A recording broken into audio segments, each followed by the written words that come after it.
자, 여러분 안녕하세요. 삐끗 기자입니다. 제가 예전 영상들을 올리면서 이런 얘기들을 많이 했었습니다. 언론사들이 지금 위기에 처해 있다. 더 이상 사람들이 신문을 읽지 않고 방송 기사를 읽지 않고 넷플릭스, 유튜브, 네이버, 카카오 같은 곳으로 떠나고 있다.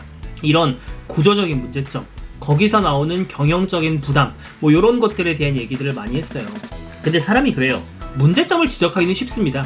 이 문제점을 어떻게 해결할 것인가에 대해서 아이디어를 제시하는 건 사실 그게 훨씬 더 중요한 일이에요.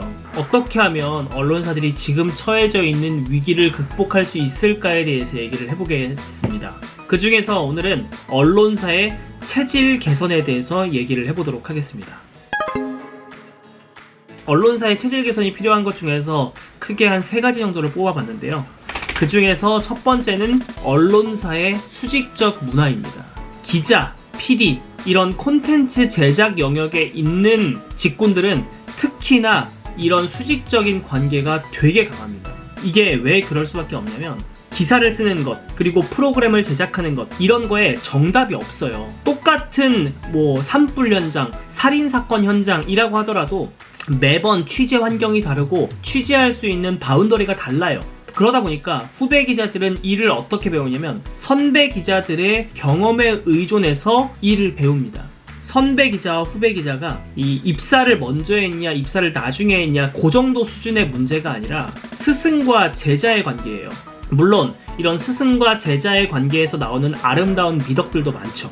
그렇지만 지금의 언론사의 위기 상황이 어떠냐면 이 판 자체가 흔들리고 있어요. 신문판, 방송판, 이런 레거시 미디어의 판 자체가 흔들리고 있어요. 분명히 지금 방식으로는 한계가 왔어요.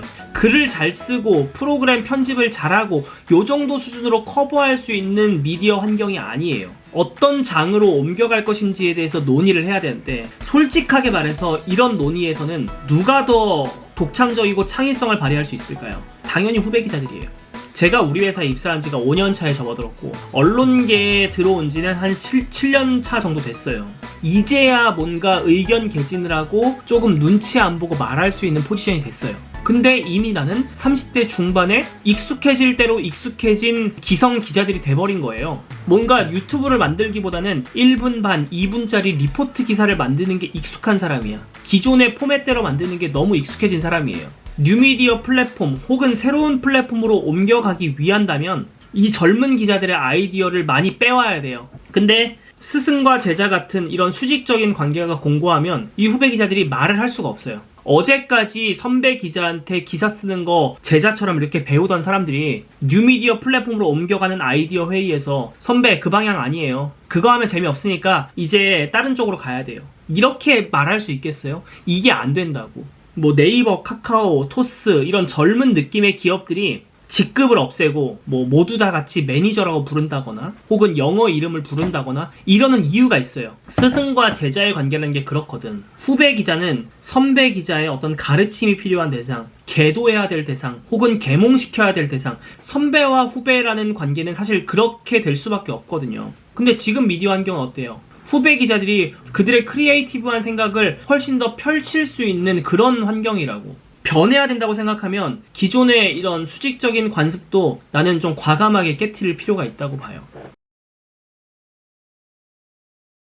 자, 그리고 두 번째는 이건 좀 도발적일 수도 있고 조금 제 살 깎아먹기가 될 수도 있을 것 같은데요. 언론사에 외부 인력을 많이 수혈해서 들여와야 돼요. 언론사가 지금 처해 있는 상황은 솔직하게 말해서 한계에 다다랐습니다.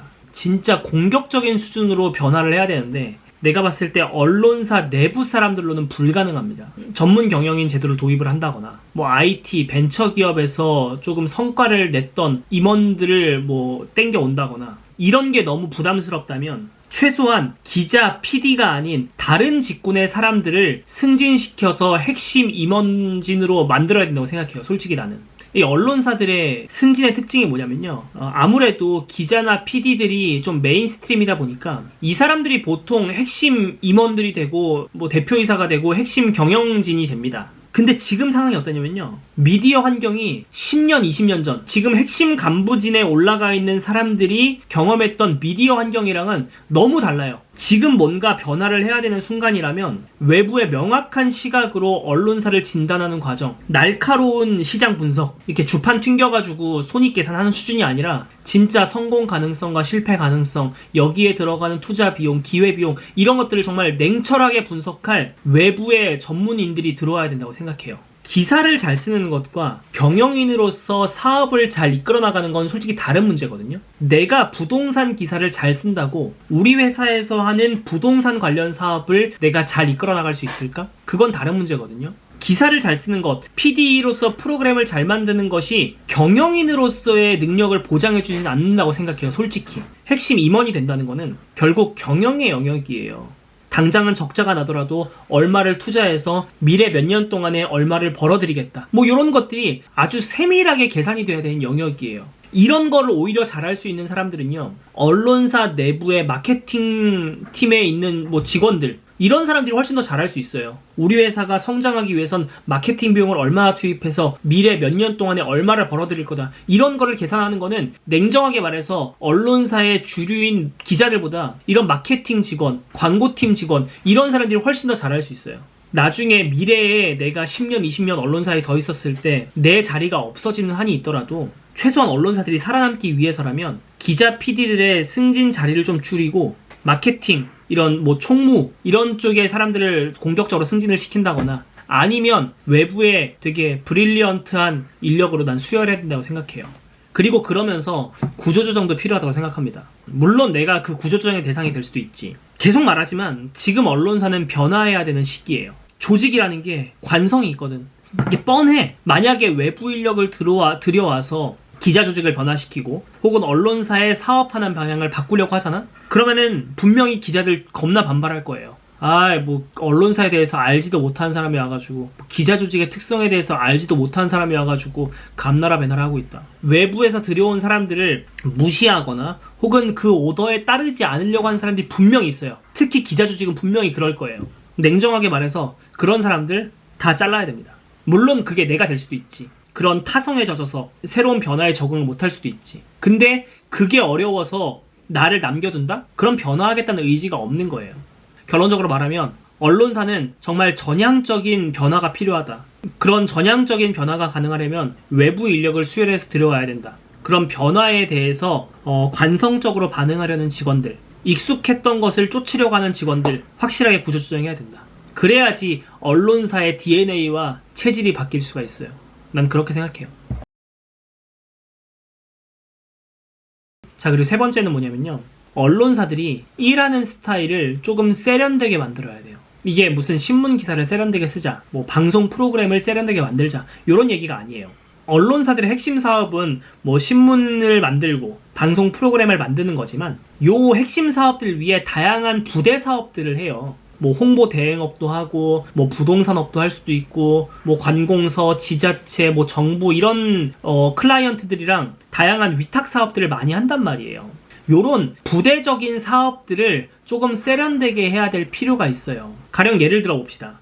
우리 회사에서 현대건설이랑 홍보 대행 업무를 같이 이렇게 하고 있다고 칩시다. 현대건설의 뭐 홍보 동영상, 홍보물을 한국경제TV가 만들어주는 일을 하고 있다고 치자고. 근데 이 홍보 영상을 만들어주는 그 담당자가 일을 좀 대충 했어. 현대건설 측에서 뭐 컴플레인이 들어왔다고 칩시다. 퀄리티가 이상해가지고 도저히 이거 홍보할 수가 없겠어요. 다시 만들어주실 거 아니면 대금 지급 못하겠습니다.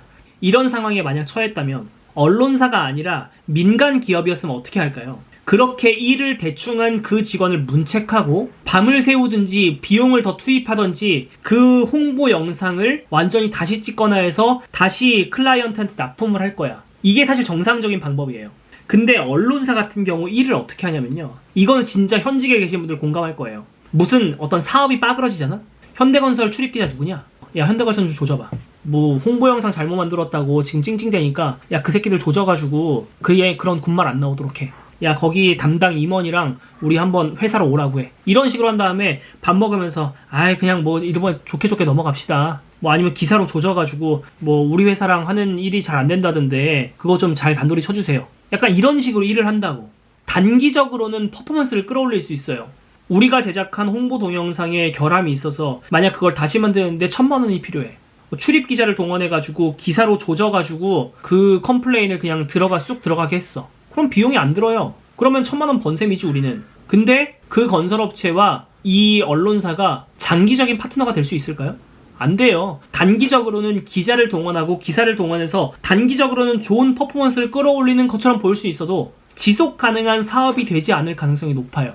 그래서 언론사들이 잠깐 시도했다가 접은 사업들이 진짜 많습니다.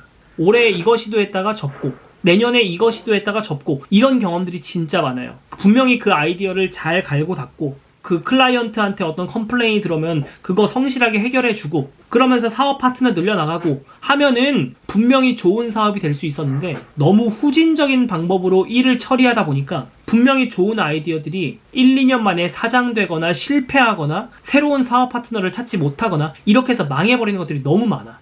그렇기 때문에 언론사들이 좀 그런 생각을 해야 돼요. 공정 경쟁을 해야 된다. 일을 조금 쉽게 하려는 태도 이런 것들을 나는 좀 버려야 된다고 생각해요. 언론사들이. 오늘 말씀드린 한 3가지 요소는 언론사들이 중장기적으로 계속 이뤄나가야 될 것이라고 생각해요. 쉽지 않아요. 진짜 이건 쉽지 않아요. 왜냐면 기득권을 포기해야 되는 거거든. 선배와 후배. 근데 여기서 수직적인 구조를 탈피하재. 그럼 선배의 기득권을 없애자는 거잖아. 그리고 기자들의 승진을 조금 제한을 해서 외부 인력을 수혈해오자. 기자와 PD들의 어떤 기득권을 좀 제한하는 거지. 이라는 방식 조금 세련되게 하자는 거. 이미 언론사들이 너무 쉽게 생각해왔던 사업 방식을 바꾸자고 하는 거잖아. 이것도 기득권을 포기하는 거죠. 이렇게 기득권을 포기하는 거 솔직히 정말 쉽지 않아요. 하지만 언론사들이 문 닫기 싫으면 해야지. 아무튼 여러분 오늘도 조금이라도 도움이 됐다면 구독과 좋아요 부탁드립니다.